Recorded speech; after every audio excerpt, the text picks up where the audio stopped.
봉독하겠습니다. 아브라함이 후처를 맞이하였으니 그의 이름은 그두라라. 그가 시므란과 욕산과 무단과 미디안과 이스박과 수아를 낳고 욕산은 스바와 드단을 낳았으며 드단의 자손은 아수르 족속과 루두시 족속과 룸미 족속이며 미디안의 아들은 에바와 에벨과 한옥과 아비다와 엘다 아이니 다 그두라의 자손이었더라. 아브라함이 이삭에게 자기의 모든 소유를 주었고 자기 서자들에게도 재산을 주어 자기 생전에 그들로 하여금 자기 아들 이삭을 떠나 동방 곧 동쪽 땅으로 가게 하였더라.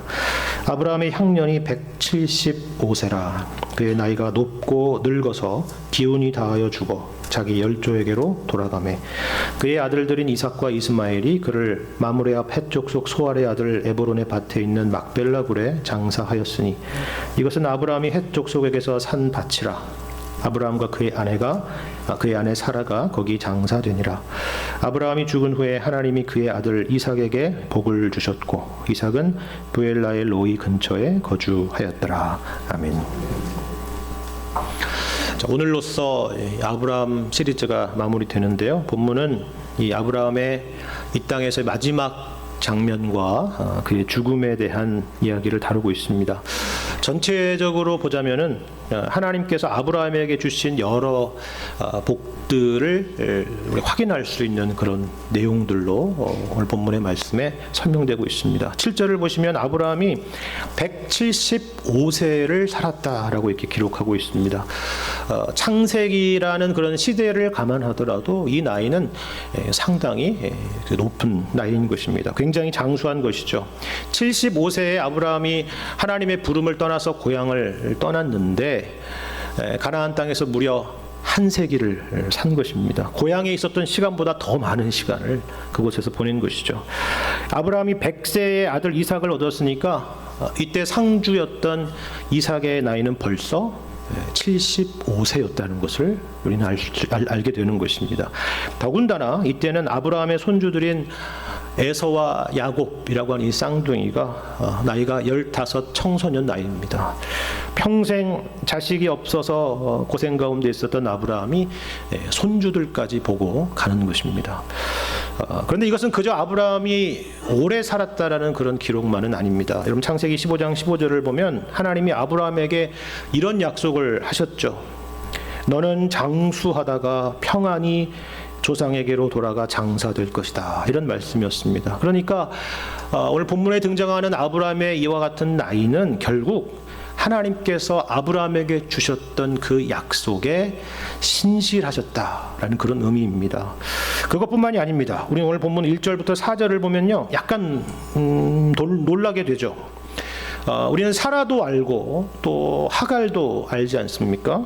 그런데 여기 또 다른 여인 그두라라는 사람이 등장하는 것이죠.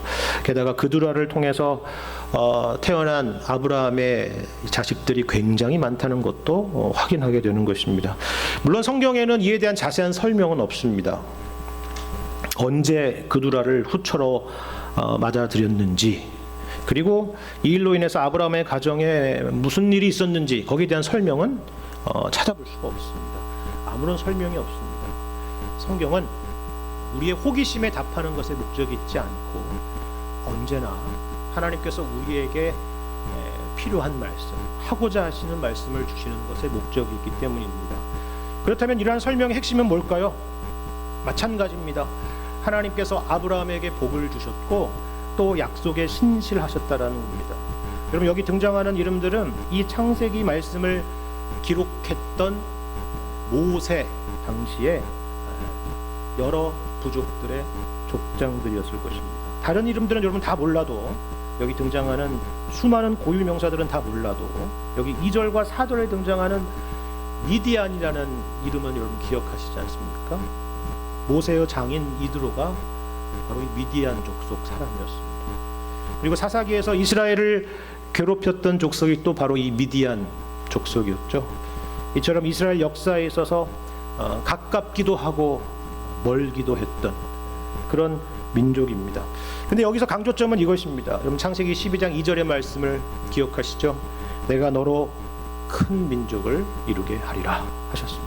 그리고 또 창세기 17장 6절에서는 내가 내게서 민족들이 나게 하며 왕들이 내게로부터 나오리라 이렇게 말씀을 하셨습니다. 그 약속에 하나님께서 이처럼 신실하셨다라는 것을 우리에게 보여주는 말씀입니다.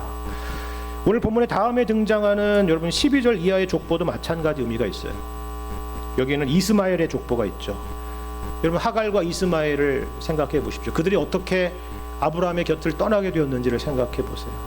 정말 아무것도 가지지 못한 채로 빈손으로 내일도 보이지 않는 가운데 쫓겨났던 그들이지만은 하나님께서는 이처럼 약속에 신실하셨다라는 것을 또한 보여주는 것입니다. 하지만 무엇보다도 하나님의 신실하심을 보여주는 가장 중심적인 인물은 이삭이겠죠. 그래서 아브라함과 이삭에 대한 이야기가 오늘 본문의 중심에 놓여 있고, 그리고 그드라와 하갈의 후손에 대한 이야기는 그 양쪽에 배치되어 있는 것입니다. 그렇죠. 아브라함은 당시 관습법으로는 굳이 그럴 필요는 없겠지만 서자들에게도 재산을 나누어주고 그들이 동방 땅에 잘 정착하여 살도록 배려한 것을 볼 수가 있습니다. 반면에 5절의 말씀을 보면 그의 아들 이삭에게는 자기의 모든 소유를 주지요. 이삭이 아브라함의 유일한 상속자라는 의미입니다. 물론 아브라함이 다른 이 여러 아들들보다 이삭을 더 편애해서가 아닙니다. 더 똑똑하고 더 잘났고 더 훌륭해서가 아닙니다. 이 아들에게 맡겨야 앞으로 나의 후손들이 번창하겠구나라고 생각해서 이삭을 택한 것이 아닙니다. 아브라함이 택한 것이 아니라 하나님이 허락하신 것입니다. 하나님의 약속하신 아들입니다. 우리가 확인했듯이 이것은 아브라함이나 사라의 의지도 아니었고 하나님의 뜻이었습니다. 아예 이삭은 태생부터 하나님의 초자연적인 은혜와 역사로 태어나지 않았습니까? 여러분 오늘 본문의 11절 말씀도 그걸 말해주고 있습니다. 아브라함이 죽은 후에 하나님이 그의 아들 이삭에게 복을 주셨다라고 기록을 합니다. 이 복이라고 하는 것은 이삭이 아브라함의 유일한 상속자이기 때문에 자연스럽게 자동적으로 받는 복이 아니다라는 것입니다. 하나님이 주권적으로 허락하시는 복이다, 그런 의미죠. 이처럼 아브라함의 인생의 이 마지막에 대한 기록에는요, 하나님께서 아브라함에게 주셨던 약속의 성취와 여러 축복들에 대한 기록들이 놓여져 있습니다. 장수했죠. 아무 자식도 없던 그에게 이처럼 수많은 자손들이 생겼고 그들이 또한 민족을 이루게 될 것입니다. 하나님의 약속대로 마침내 이삭이라고 하는 상속자를 보았습니다. 더군다나 여러분 9절을 보시면 이 장례식에 누가 왔느냐 하면 이삭만이 아니라 이스마엘도 오지 않았습니까? 영원히 이 둘은 갈라설 것만 같았던 두 형제가 아버지의 죽음을 함께 기억하는 자리 가운데 있습니다. 모든 것이 하나님의 은혜죠. 하지만 우리는 또 한편으로 오늘 본문의 말씀에 있는 이 밝은 면 뒷부분에 있는 어두운 그림자도 보게 됩니다. 여러분 그두라를 통한 자손들을 보십시오. 이스마엘과 그의 후손들을 보시길 바랍니다. 물론 그들이 아브라함에게서 떠나서 다 못 살게 되었다라는 말은 아닙니다. 다들 자리를 잡고 또 나중에 어떤 민족들은 더 강성해져서 나중에 보면 이스라엘을 괴롭히는 민족도 되고 그러지 않습니까? 하지만 뭔가 이 말씀을 읽어보면 우리는 아쉬움도 있고 또 안타까움도 있죠. 그들은 이삭이 아니기 때문입니다. 그들은 아브라함의 상속자가 아니기 때문이에요. 이들은 지리적으로만이 아니라 이처럼 영적으로 저 멀리 비켜 서 있습니다. 그런데 그런 것만이 아니라 무엇보다도 우리가 안타깝고 아쉬운 것은 사실 자손들만이 아니라 아브라함 자신입니다. 여러분 보십시오. 아브라함의 죽음을 생각해 보시기를 바랍니다.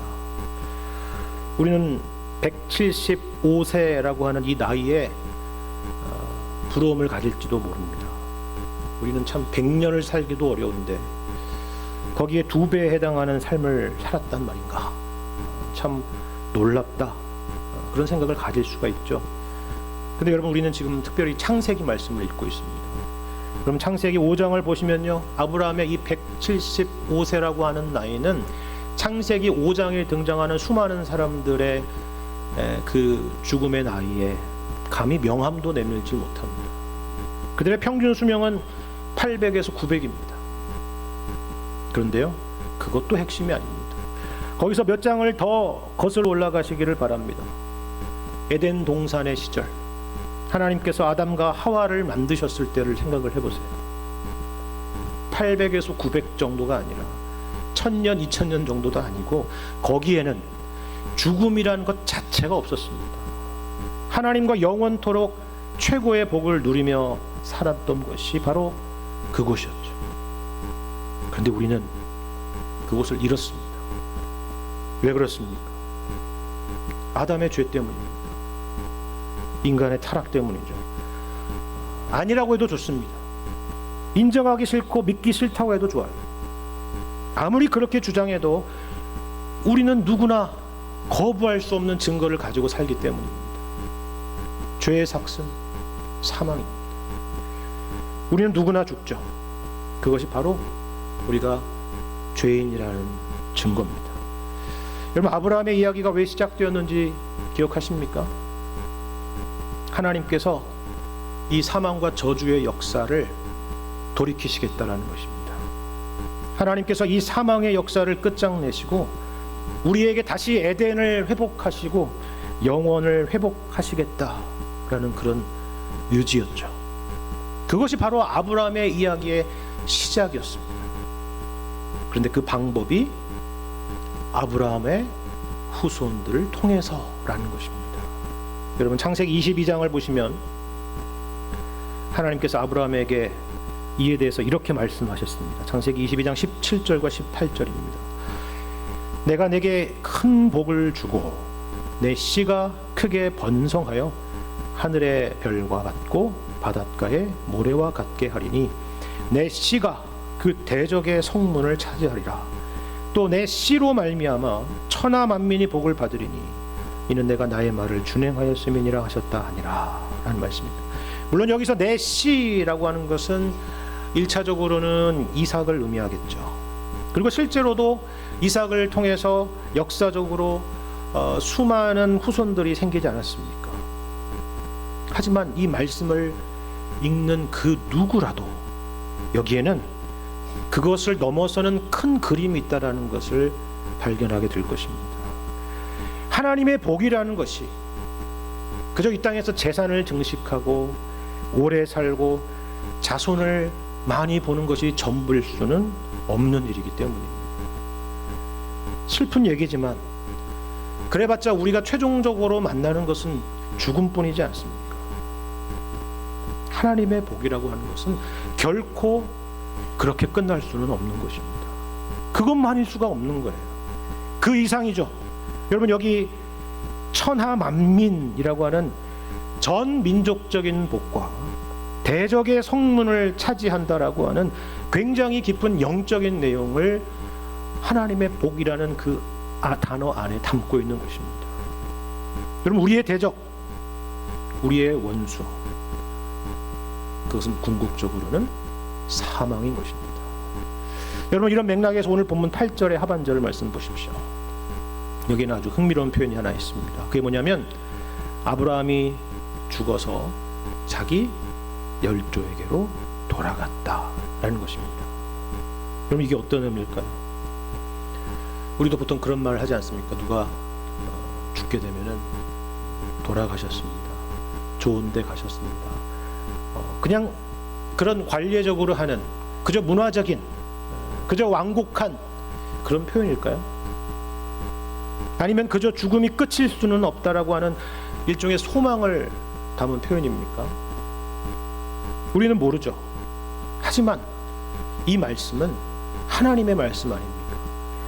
그저 문화적인 표현도 아니고 허구도 아니고 소망만을 담고 있는 표현이 아닙니다. 사실이라는 것이죠. 사실입니다. 다만 그것이 우리가 아직 경험하지 않은 일이기 때문에 구체적으로 설명할 수는 없다 해도 이것은 사실입니다.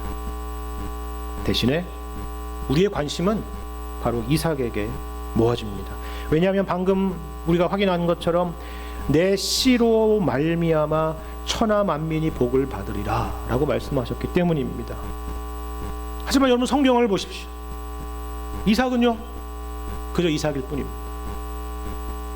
나이가 들어서는 자기 아들 에서와 야곱도 구분하지 못하는, 그래서 초래되었던 가정사의 비극을 안고 슬픔 가운데 살아가야만 했던 연약한 한 인간일 뿐입니다.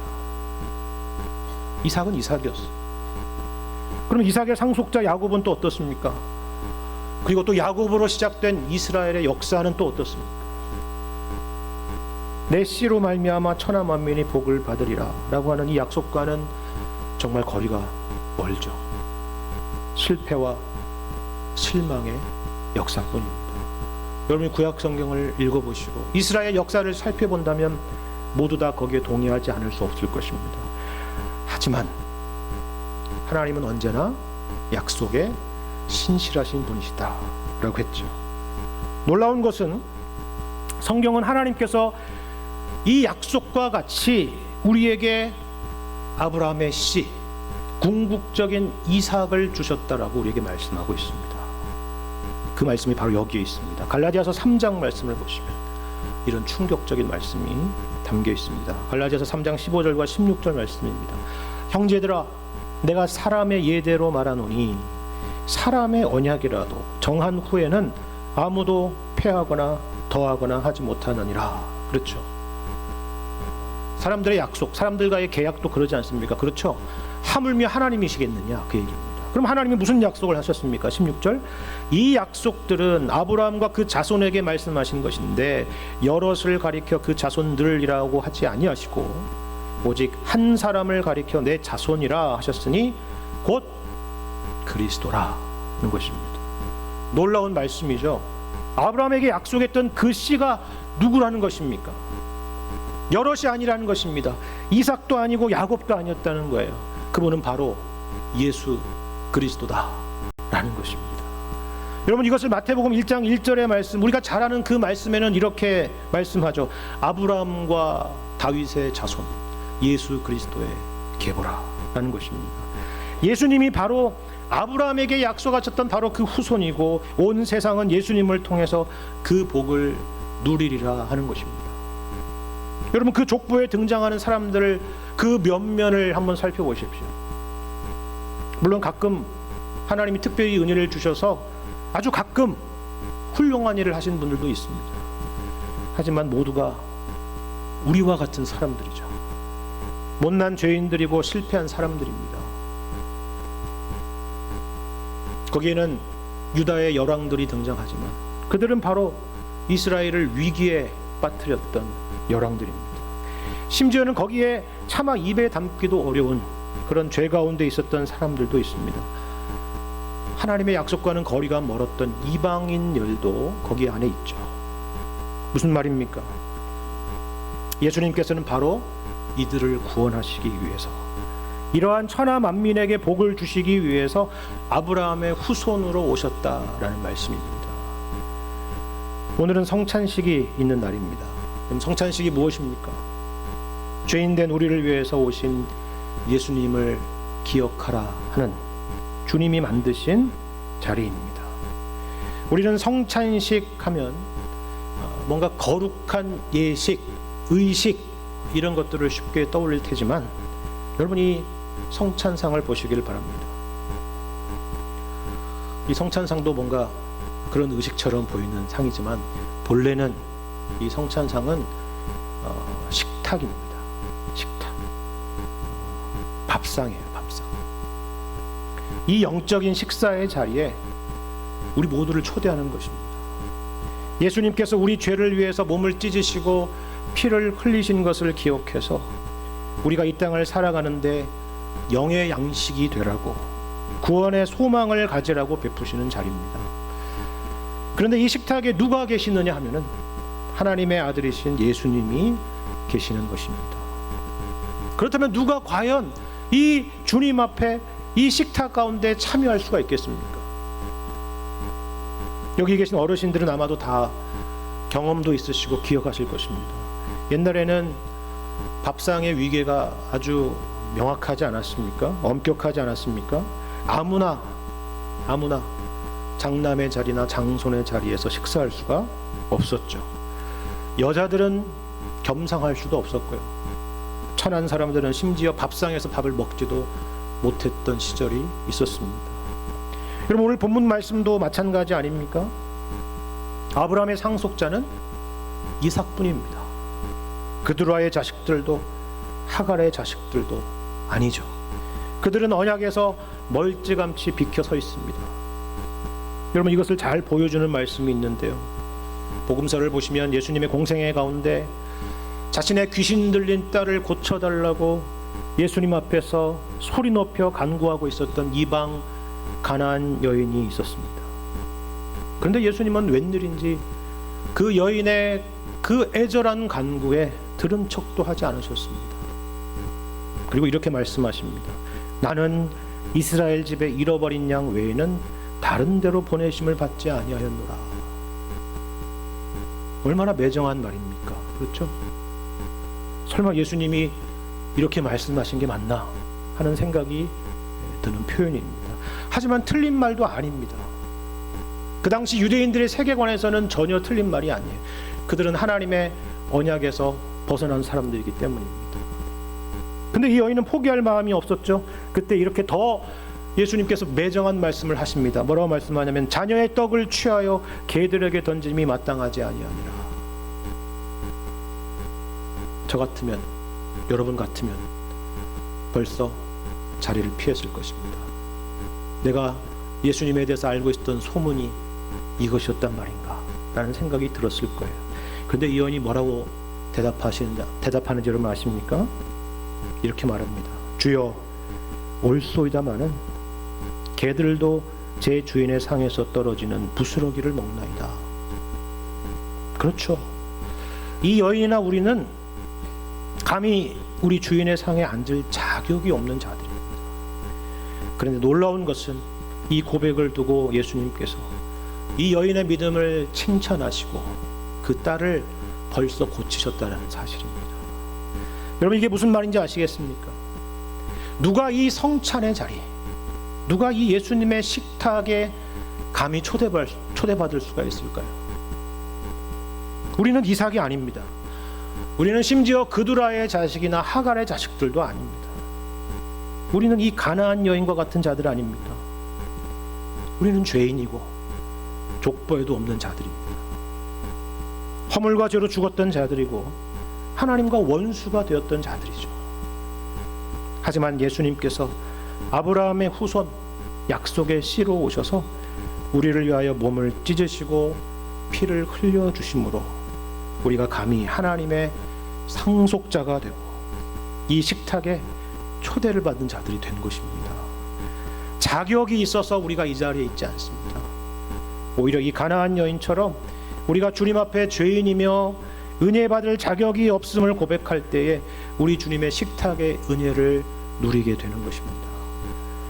이 시간 주님의 떡과 잔을 받을 때에 자격 없는 자에게 베푸시는 그 하나님의 은혜를 깊이 묵상하시기를 바랍니다. 그리고 십자가의 은혜를 의지하여서 우리 주님의 베푸시는 은혜를 누리시기를 바랍니다. 우리를 아브라함의 자손이 되도록 하기 위해서, 우리에게 복 주시기 위해서 예수님이 친히 오셔서 십자가에 피 흘려 죽으시고 부활하셨습니다. 이 놀라운 은혜를 기억하며 감사함으로 떡과 잔을 받으실 수 있는 이 시간 되시기를 주님의 이름으로 간절히 축원합니다.